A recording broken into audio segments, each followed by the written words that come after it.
ఓం మహాగణాధిపతయే నమః. ఓం గురుభ్యో నమః. ఓం శ్రీమాత్రే నమః. పరమేశ్వర స్వరూపమైనటువంటి జ్యోతిష, వాస్తు మరియు ఇతర అనేకమైనటువంటి శాస్త్రములను మనకు అందించినటువంటి మహర్షులకి నమస్కారం. హయగ్రీవ హయగ్రీవ హయగ్రీవేతి యో వదేత్ తస్య నిస్సరతే వాణి జహ్నుకన్యా ప్రవాహవత్. అరుణాం కరుణాతరంగితాక్షీం ధృతపాశాంకుశపుష్పబాణచాపాం అనిమాదిభిరావృతాం మయూకైః అహమిత్యేవ విభావయే భవానీం. శ్రీమాత్రే నమః. ప్రేక్షకులకి ఆ లలితాంబిక అమ్మవారి యొక్క అనుగ్రహం పరిపూర్ణంగా కలగాలని మనస్ఫూర్తి కోరుకుంటూ మనం ఏదో చెప్పుకోబోయే టాపిక్ ఏంటంటే, కుజుడు దాదాపుగా ఒక 2 నెలల పాటు అంటే జూన్ ఆల్మోస్ట్ అంటే జూన్ 7వ తేదీ నుంచి 6వ తేదీ నైట్ నుంచి జూన్ రాత్రి 10 గంటల ప్రాంతంలో మారుతున్నాడు. అక్కడి నుంచి మనకి జూలై 28వ తేదీ వరకు కూడా సింహరాశిలో కేతుతో కలిసి అగ్నితత్వ రాశుల్లో ఉంటాడు. ఈ అగ్నితత్వ రాశుల్లో ఉన్నప్పుడు మిగతా లగ్నాలు ఏవైతే 12 లగ్నాలు వాళ్ళు ఉంటారో మేషం నుంచి మీనం వరకు, అలాగే లగ్నం తెలియని వారి రాశి వారికి ఏ విషయంలో చాలా బాగుంటుంది, ఏ విషయాల పట్ల వాళ్ళు జాగ్రత్త పడాలి. అయితే ఈ విషయం గుర్తుపెట్టుకోండి, ఈ అంశాలు చెప్తుంది నేనైనప్పటికీ కూడా చెప్పేసిన సాక్షాత్ లలిత అమ్మవారికి భావిస్తూ మరొక విషయం ఏంటంటే, ఎఫెక్ట్ ఏవైతే చెప్తున్నానో నేను అవి మీ పర్సనల్ చార్ట్లో కనుక ఆ భావం, అంటే ఉదాహరణకి మేషం వారికి కెరియర్ విషయంలో జాగ్రత్తగా ఉండాలని చెప్పాను ఉదాహరణకి. అదేవిధంగా వృశ్చికం వారు ఏదైనా ప్లేస్ చేంజ్ లేదా ఇల్లు అమ్మడం కొనుగోలు చేయడం ఉన్నాయి. అక్కడ మీకు ఏదైనా బ్యాడ్ ఎఫెక్ట్ ఉన్నప్పుడు మీకు పర్టికులర్గా మీ పర్సనల్ చార్ట్లో ఆ పర్టికులర్ భావం కనుక గుడ్ ఎఫెక్ట్ ఇస్తుంటే అది ఏమీ ఇబ్బంది ఉండదు. ఇది చాలా క్లియర్గా అర్థం చేసుకోండి మీ పర్సనల్ చార్ట్లో. అలా చూసుకొని ముందుకు వెళ్ళాలి. ఎంతసేపు ఇదేదో బ్యాడ్ అయిపోతుందేమో అని కాకుండా. సో ఇది చూసుకోండి. మనం ఒక్కొక్క లగ్నం నుంచి మనం తెలుసుకుందాం. కన్యా లగ్నము, కన్యా రాశి. ముఖ్యంగా కన్యవారికి 12వ స్థానంలో ఇంతకాలం కేతువు లగ్నంలో ఉన్నటువంటి కేతువు కుజుడితో కలిసి 12వ స్థానంలోకి వెళ్ళాడు. సో దీనివల్ల ఏమిటి, ఎప్పుడు కూడా 12వ స్థానంలో గ్రహాలు తిరుగుతున్నప్పుడు మనం కాన్సన్ట్రేట్ చేయవలసింది, జాగ్రత్త పడవలసింది ఉద్యోగం మీద. ఉద్యోగం అదేమిటంటే 12లోకి ఉద్యోగానికి సంబంధం ఏమిటంటే మనం కోల్పోవడం 12 అంటే. అయితే ఈ కుజుడు పర్టికులర్గా ఏంటంటే ఈ లగ్నానికి పాపి, కన్యా లగ్నానికి ఎప్పుడైతే 12లో ఉంటాడో ఖర్చులు ఎక్కువ పెంచుతూ ఉంటాడు. ఆదాయం కంటే ఖర్చు ఎక్కువ పెరుగుతుంటుంది. అందుకని ఏమిటి, మనం ఇన్వెస్ట్మెంట్ చేసేటప్పుడు కానీ మనం అనవసరంగా తొందరపడి ఉద్యోగాన్ని వదిలేస్తున్నామా, లేకపోతే ఎవరినైనా ఫ్రెండ్ని నమ్మి మనం అప్పుగా డబ్బులు ఇస్తున్నామా? ఎందుకంటే ఆకస్మిక సంఘటనలకు కారకుడు కుజుడు ఇక్కడ 3-8 అధిపతి అవుతున్నాడు. కాబట్టి ఫ్రెండ్ని నమ్మి ఏమైనా ఇస్తున్నామా, లేకపోతే పర్టికులర్గా ఈ యొక్క కుజుడు అప్పు స్థానాన్ని 6th హౌస్ని చూస్తున్నాడు. కాబట్టి 5th and 6th లార్డ్ కుజుడు బుధుడు శని అవుతాడు. కాబట్టి ఆ 6th హౌస్ని చూస్తున్నందుకు తొందరపడి సర్లే మనోడే కదా అని ఎంతోమంది డబ్బులు ఇచ్చేసేయడం, మనకు అవసరం ఉన్నప్పుడు రేపు పొద్దున్న ఇచ్చేస్తాడు కదా అని ఇట్లాంటి రాంగ్ డెసిషన్స్ తీసుకుంటాము. అప్పు విషయంలో, ఫ్రెండ్స్కి ఇచ్చే విషయంలో, లేకపోతే ఏదైనా షేర్ మార్కెట్లో ధనాన్ని పెట్టేటువంటి విషయంలో, ఏదో అప్పు చేసి తీసుకెళ్ళి షేర్ మార్కెట్లో డబ్బులు పెట్టడం, ఇట్లాంటి తప్పిదాలు చేస్తూ ఉంటారు ఈ కుజకేతువులు 12వ స్థానంలో ఉన్నప్పుడు. అలాగే జాబ్ విషయంలో, అందులో ముఖ్యంగా మార్కెటింగ్ రంగాల్లో ఉండేటువంటి వారు మరింత జాగ్రత్తగా ఉండాలి. కాకపోతే ఈ కుజుడు 12లో ఉన్నందుకు ఇక్కడ మాత్రం కొంచెం ఏదైనా కొత్త కోర్సెస్ చేయడానికి, ఏదైనా వేరే దేశాలకు వెళ్ళి అక్కడ ఏదైనా చేయడానికి కొన్ని ఆటంకాలు ఏర్పడినప్పటికీ కూడా అది కలిసి వస్తుంది. అంటే 12వ స్థానం అనేటువంటిది కొంచెం విదేశాలు వెళ్ళడానికి, కాకపోతే కేతువు కదా, కొన్ని వద్దొద్దు అనుకుంటూనే వెళ్ళడం, అబ్బా నాకు ఇంట్రెస్ట్ లేదనుకుంటున్న విదేశాలకు వెళ్ళడం, అదేవిధంగా ఏదైనా ప్రాపర్టీ తీసుకోవడం. ఎందుకంటే ఇన్వెస్ట్మెంట్ అనేది కుజ సంబంధించిన దాని మీద పెడతారు ఈ టైంలో, కుజుడు 12లో ఉన్నప్పుడు.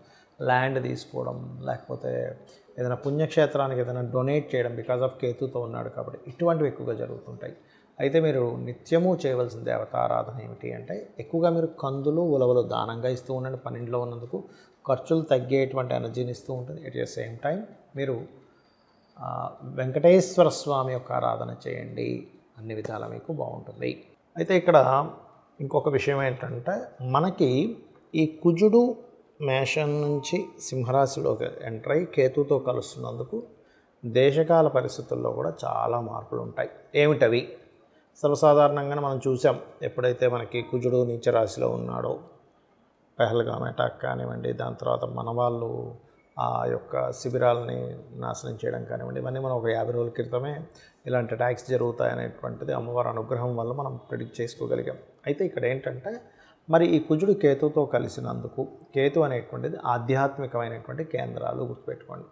కేతు ఈ స్పిరిచువల్ పాయింట్స్, అది అగ్నితత్వ రాశి. కాబట్టి నేను చెప్పేది ఒకటే, ఈ కేతుతో కుజుడు కలిసి ఉన్నంత కాలము, ఇంకా అంతకంటే ముందుగా కూడా, ఎందుకంటే మనకి దేశకాల పరిస్థితుల్లో చెప్పేటువంటివన్నీ కూడా ఈ ఆయన నిరాయన అని ఉంటుంది, సాయన నిరాయన అని ఉంటుంది. అంటే మనం ఏ ఆయనం వాడతాము, నిరాయన పద్ధతి వాడతామా సాయన పద్ధతి వాడతామా అనే దాన్ని బట్టి ఉంటుంది. కాబట్టి ఈ ఆయనము సాయన పద్ధతి పరంగా తీసుకుంటే కుజుడు ఇంకా ముందుగానే ఎంటర్ అయిపోతాడు. కాబట్టి మనకి జనరల్గా మారేదానికంటే కూడా May last week, third week, fourth week నుంచే కొంచెం ఒక 2 నెలలు 3 నెలల పాటు దాదాపుగా ఈ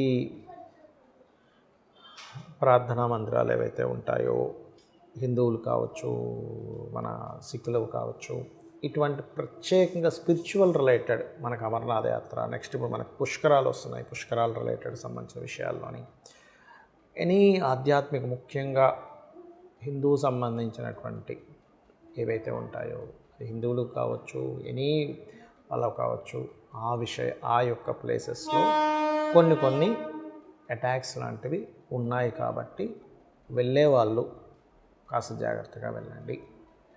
మన గవర్నమెంట్ కూడా అక్కడ పర్టికులర్గా కొన్ని కట్టుదిట్టాలు ఏర్పాటు చేయాలి.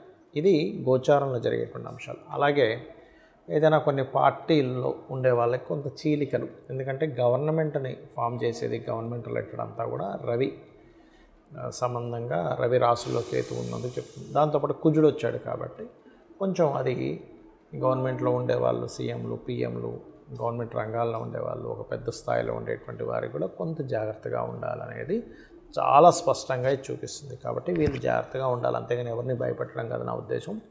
జాగ్రత్త పడాలి, అందరూ హ్యాపీగా ఉండాలి, ఎవరు ఇబ్బంది పడకూడదని చెప్తున్న అంశం. అయితే ఇక్కడ మరి దీని నుంచి ఎలా బయటపడడం, ఎందుకంటే సామాన్య ప్రజల కోసం మనం చెప్తున్నాం ప్రతిదీ కూడా. మరి అవునండి, మరి మనం ప్రార్థనా మందిరానికి వెళ్తుంటాము, టెంపుల్స్కి వెళ్తుంటాము, క్షేత్రాలకు వెళ్తుంటాము, అమరనాథ యాత్ర మనకు ప్రారంభం కాబోతుంది, ఇవన్నీ ఏమిటి అన్నప్పుడు ఇవన్నీ కూడా పర్టికులర్గా ఇది ఒకటే కాకుండా కొద్దిగా ఈ 2.5 సంవత్సరాలు కూడా శని ఎప్పుడైతే మీన రాశిలో ఉంటున్నాడో ఇది కొన్ని దేశాలకి ఆర్థికమైనటువంటి మాన్యాన్ని తెచ్చిపెడుతుంది. కొన్ని ఇప్పుడు మనకి మొన్న జరిగిన అటాక్ ఇట్లాంటి వాటిల్లో పర్టికులర్గా ఏంటంటే కొన్ని దేశాలు వాళ్ళ స్వయంకృప అపరాధం వల్ల కూడా కొంత నష్టపోతారు. వాళ్ళు తయారు చేసుకున్న కొన్ని సంబంధించిన బాంబుల వల్ల కావచ్చు, ఏదైనా అనేటువంటి చాలా స్పష్టంగా చూపిస్తుంది.